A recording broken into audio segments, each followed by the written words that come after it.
permaculture food forest. Sunchokes, Jerusalem artichoke, grows very well with poke. If you're not familiar with poke, read up on it, it's good stuff. We've got thornless blackberries coming in everywhere. Daylilies, edible. Monarda, very good thing to have, just medicinal and smells good and looks pretty. And then we have a few cannas, not any purpose that I know of other than they're supposed to look good. Zinnias, easy to grow, beautiful, I like them. And more blackberries. They do very well in Oklahoma. Okay, so here we have more blackberries. We have mint, 2 or 3 different kinds. Peach tree needs pruning, and this is comfrey underneath it. You can read up on that. That's good stuff to have around. You can make medicine with the comfrey, and it's good for the plants. Over here we have creeping thyme, echinacea, a gooseberry, which doesn't look too happy right now. Lots and lots of echinacea. Echinacea. Oh, escapee. Lettuce. This is just some beautiful leaf lettuce that got too big, and I let it go to seed. Then I'll gather up the seeds. Decorative yucca and sunflowers. Giant mammoth sunflowers.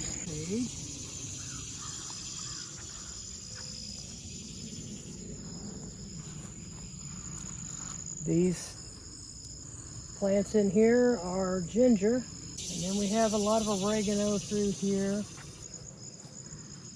Some black-eyed Susans, very, very few.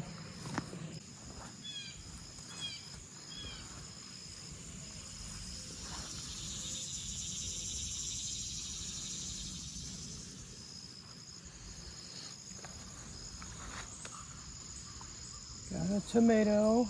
This is what we call a mimosa tree. I understand they have some medicinal properties too, but I've never tried them. And then we have sassafras. They use that in a lot of Cajun foods for seasoning. This is mullein, very valuable plant.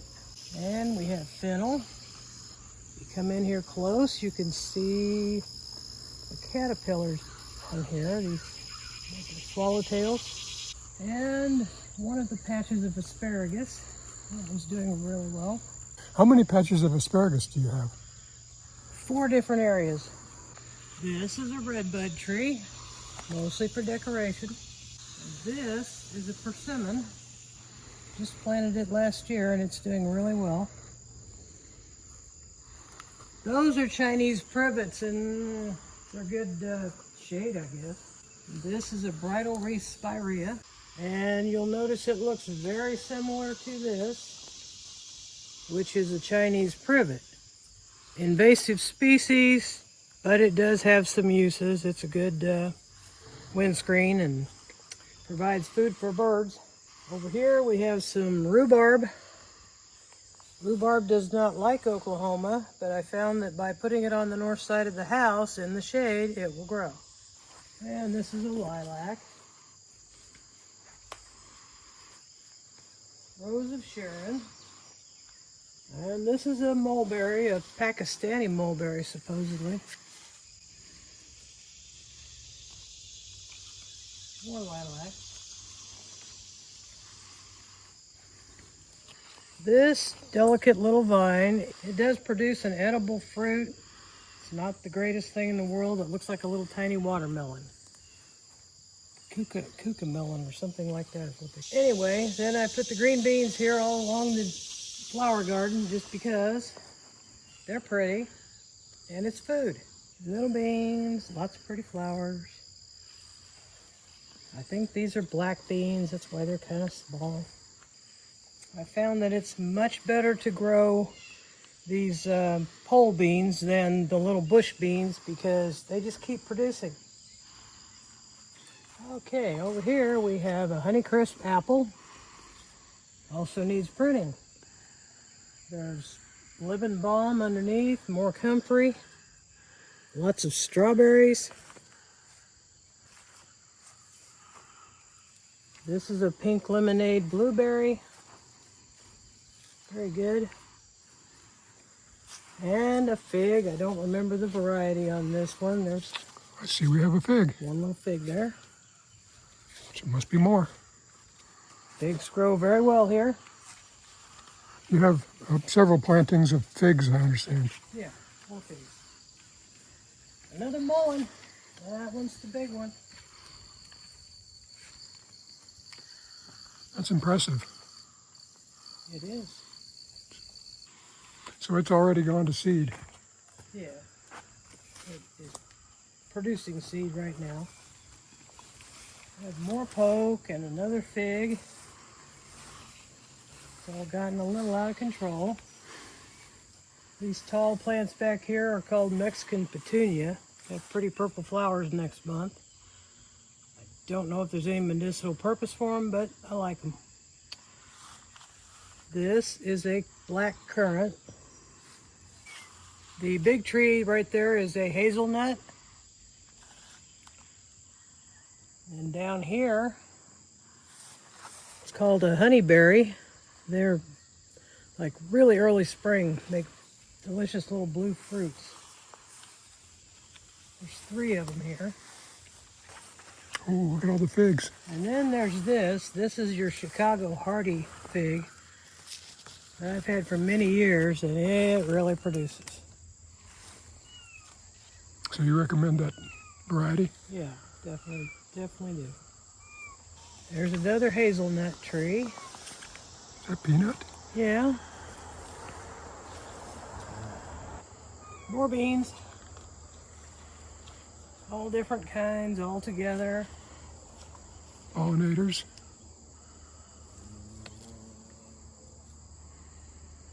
Cherry tomatoes, which are a wonderful permaculture plant because they'll come up by themselves every year. Don't have to worry about it. Okay. These are the Cherokee purple variety. Best tasting tomato you'll ever find, I'm pretty sure. And then more cherries. And another pink lemonade blueberry. I bought these originally by mistake. Didn't realize they were pink. Turns out they're really good. Here we have the regular blueberries. And more strawberries. And asparagus. This vine, which you have to really keep an eye on, is passion fruit vine that just grows wild here. And they are wonderful. And we have some jalapenos and some bell peppers. Jalapeno peppers. Bell peppers. In the background, this is your greenhouse? Yep. Basically a seed starting house. And I have a beautiful asparagus Wow. that I'm going to eat. Hello, Rusty. Yeah, you better run. He might get you on camera.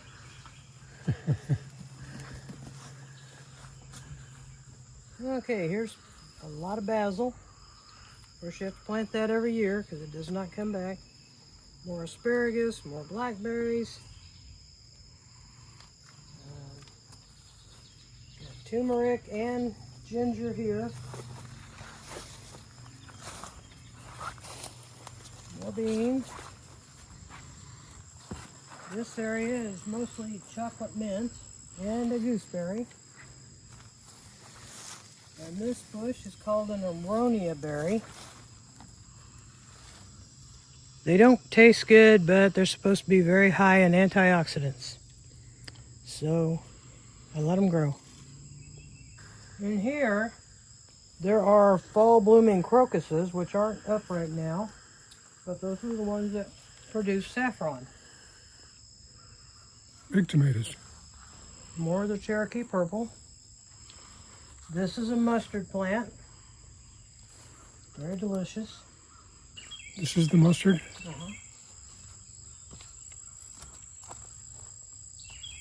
What is this leafy plant here? That's mustard. Oh, that's the mustard, okay.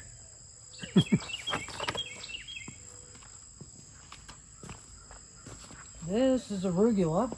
It comes back every year by itself. This is taro. Not an elephant ear, but taro, actual edible food. The vine back there is called the cardinal vine because it makes little red flowers that look like little cardinals, but not until next month. Not edible as far as I know. All that's just decorative stuff. Now here you have celosia, and that is edible. This is spearmint.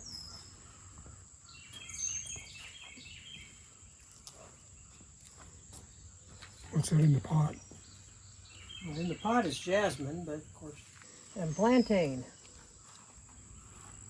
Now this is Plantain is good medicine and good food. indigenous. Yeah, that grows everywhere. Up here we have more blackberries, more echinacea. This is crepe myrtle, which is here because it's the South and you must have crepe myrtle. There's a lot of garlic in here, you just can't tell right now. Your compost. More compost.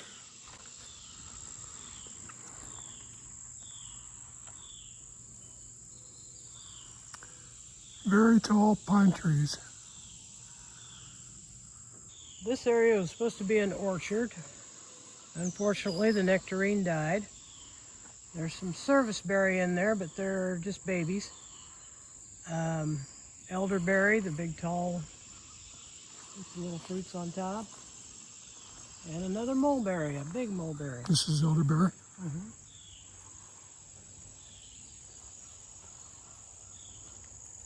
Lots of sunchokes.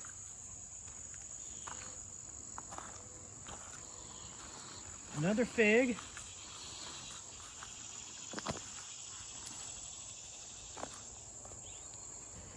This is a pear tree. Bartlett, I think. This is a serviceberry. Very young. And then several blueberry bushes out here. And that is called a Lodi apple tree. It's supposed to be a green apple. Got a really big oak tree here. Yeah, very big, nice oak That tree. is huge. This is wild gooseberries. Got a large patch of them here and several smaller around the area. This is a pawpaw tree. Over here. Pawpaw tree. Unfortunately, only one. These trees are wild cherry trees. They actually produce tiny little cherries that are delicious. And these back in here are wild hazelnut trees. They produce. In fact, here's some nuts. And another persimmon. Okay, we have a nice patch of decorative cannas. See, it's blooming. Out at the end of its bloom. About 10 feet up in the air there. Things really grow here. Yeah, they really got a little tall this year. And this is one of the apples. And that's the Honeycrisp. This is a very large pear tree that was on the property when we got it, and it makes delicious pears by the bushel. Not this year though, we had a late frost. Back in there is a yellow delicious apple, actually. And everything in here except the beans is pretty much just decorative. Catmint may have some uses medicinally, I don't know. There is some celosia which can be eaten. Can you tell us just a little bit about your permaculture training? Let's see, I took permaculture classes in Colorado Springs. with Becky Elder. Traveled around Colorado looking at different people's farms and homesteads and learned a lot. Got your certificate? Got a certificate. Mostly it's just common sense and, being able to identify your plants so that you know what to pick and what to not pick and what to get rid of. That sort of thing. Irises. Lots of irises. Irises do have some uses. Like the roots are good for using as a fixative for dyes of some kind. But I just like the pretty flowers. Come here. This is Peanut. He catches rats and mice and anything else that gets in his way. It's a good mouser. Mr. Peanut.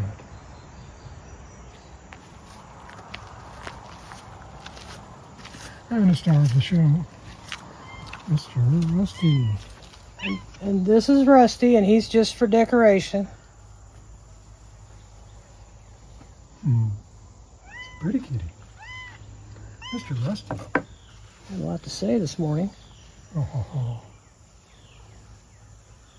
He's a happy kitty. Here comes Peanut. He wants brushing too. Peanut. Come here, Peanut. It's Rusty's turn. Peanut, are you afraid of the camera? Come here.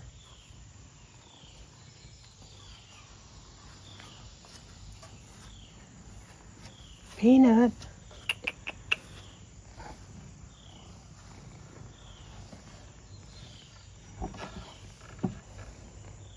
Can't reach you, Peanut. Is he licking your arm?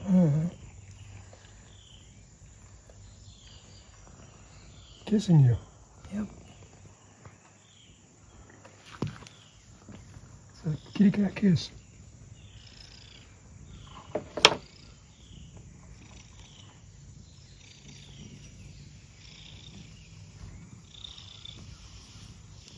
Peanut's jealous.